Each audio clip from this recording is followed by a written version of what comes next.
नमस्कार, आप देख रहे हैं वीके न्यूज और मैं हूं आपके साथ मयंक गौर। लोकसभा चुनाव 2024 का मतदान जारी है। पहले चरण का मतदान हो चुका है और दूसरे से लेकर के 7वें चरण का जो मतदान है वो होना है और 2 जून को मतदान समाप्त हो जाएगा।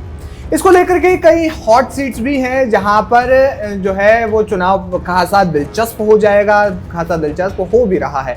जिन 102 सीटों पर पहले ही मतदान हो चुका है उनमें से बहुत सी सीटें ऐसी हैं जहां पर बिल्कुल कांटे की टक्कर देखने को मिल रही है। वहीं हैदराबाद की सीट इस समय खासी चर्चाओं में है, जहां असदुद्दीन ओवैसी के खिलाफ बीजेपी ने माधवी लता जैसी फायरब्रांड नेता को चुनावी मैदान में उतारा है। कई राजनीतिक विश्लेषकों का कहना है कि माधवी लता ओवैसी को हरा देगी। वहीं कई लोगों का कहना है कि जब कांग्रेस का समर्थन ओवैसी को मिल चुका है तो ऐसे में ओवैसी जो है इस सीट को जीत जाएंगे। लेकिन वो तो परिणाम बताएंगे, लेकिन इससे पहले ही हैदराबाद सीट पर एक नई रस्साकसी जो है वो शुरू हो चुकी है। एक नया चुनावी माहौल एक तरीके से तैयार हो चुका है।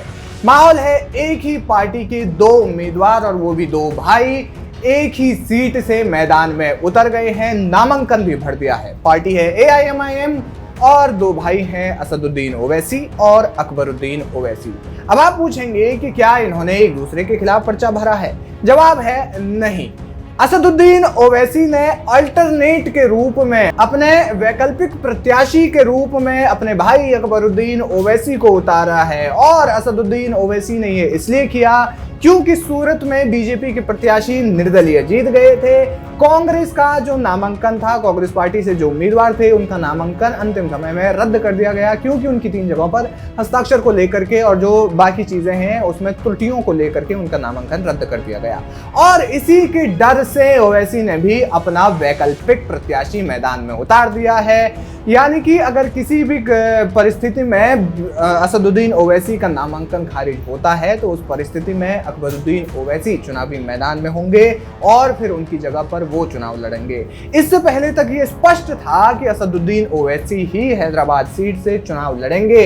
लेकिन इसके बाद जब ये सारा खेल हुआ, सूरत में बीजेपी के प्रत्याशी ने निर्विरोध जीत हासिल की और उनके सामने जो 9 प्रत्याशी चुनावी मैदान में खड़े थे उनको जोड़ करके 10, तो जो पहले कांग्रेस के प्रत्याशी का नामांकन रद्द हुआ, उसके बाद जो बाकी के बचे हुए 8 प्रत्याशी थे, बसपा और समेत बाकी के जो निर्दलीय कैंडिडेट्स जो खड़े हुए थे, उन्होंने अपने आप ही ये नाम वापस ले लिया। और फिर इसी के डर को देखते हुए कि उनका भी नामांकन रद्द हो सकता है, नामांकन में कुछ त्रुटियां हो सकती है, असदुद्दीन ओवैसी ने अपने साथ साथ अपने भाई का भी नामांकन करवा लिया। आपको बता दें, अकबरुद्दीन ओवैसी को बैकअप के तौर पर मैदान में उतारा गया है। अगर किसी भी वजह से असदुद्दीन ओवैसी का नामांकन खारिज हो जाता है तो पार्टी के पास बैकअप के तौर पर अकबरुद्दीन ओवैसी का नामांकन रहेगा और पार्टी का एक कैंडिडेट चुनाव में बना रहेगा। बता दें कि सूरत लोकसभा सीट से कांग्रेस प्रत्याशी नीलेश कुंभानी का नामांकन रद्द कर दिया गया है।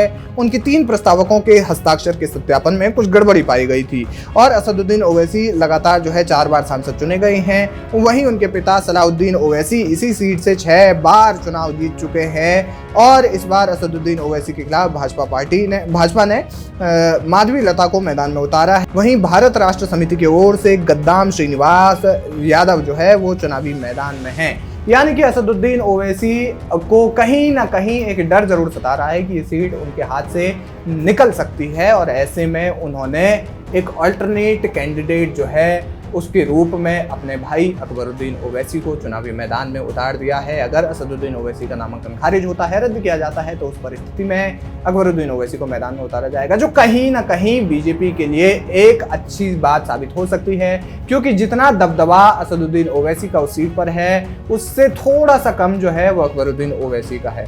अब ऐसी परिस्थिति में क्या कुछ होगा आगे, वो अपडेट हम आपको देते रहेंगे। लेकिन इस खबर पर क्या है आपका कहना, हमें कमेंट करके जरूर बताएं। वीके न्यूज, राष्ट्र के नाम।